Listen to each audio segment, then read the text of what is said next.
ఉండాలి. ఎందుకంటే ఇరాన్ సర్వనాశనం అయిపోయిందంటే పశ్చిమాసియాలో అమెరికా మాట వినేవాడు ఎవడుండడు.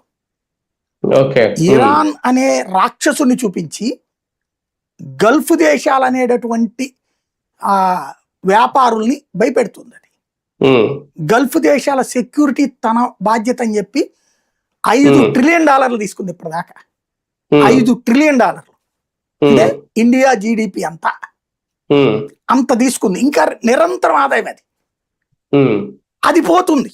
రేపు ఇరాన్ అయిపోయింది అనుకోండి, ఇరాన్ పని అయిపోయింది, లైక్ ఒక ఆఫ్ఘనిస్తాన్ లాగాను బంగ్లాదేశ్ లాగాను మిగిలిపోయింది అనుకోండి, శ్రీలంక లాగాను, వాళ్ళందరికీ థ్రెట్ లేదు కదా, వాళ్ళకి అమెరికా మాట ఎందుకంటారు.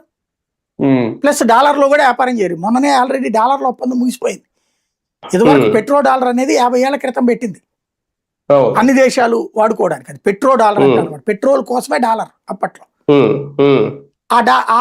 అప్పట్లో కుదుర్చుకున్న ఒప్పందం వలనే అమెరికా ఇవాళ అంత సంపాదించుకుంది. $30 ట్రిలియన్ ఎకానమీ కింద ఉంది. దాని గడువు ముగిసిపోయింది మొన్న. ఇంతవరకు అది ఎక్స్టెండ్ చేయలే సౌదీ అరేబియా. ఇప్పుడు అందుకని ఈ యుద్ధం ద్వారా దాని మీద ప్రెషర్ చేసి మళ్ళీ డాలర్ వైపు, ఎందుకంటే ఇప్పుడు అరబ్ దేశాలు అటు ఇజ్రాయెల్తో స్నేహం చేస్తున్నాయి, ఇటు చైనాతో స్నేహం చేస్తున్నాయి, రష్యాతో స్నేహం చేస్తున్నాయి. డాలర్ని పక్కన పెట్టి బంగారంలో మారకం, లేకపోతే దాని పేరేమంటారు రూబెల్స్లో, యువాన్స్లో, దిర్హామ్స్లో, రూపాయల్లో వ్యాపారాలు చేసేస్తున్నారు.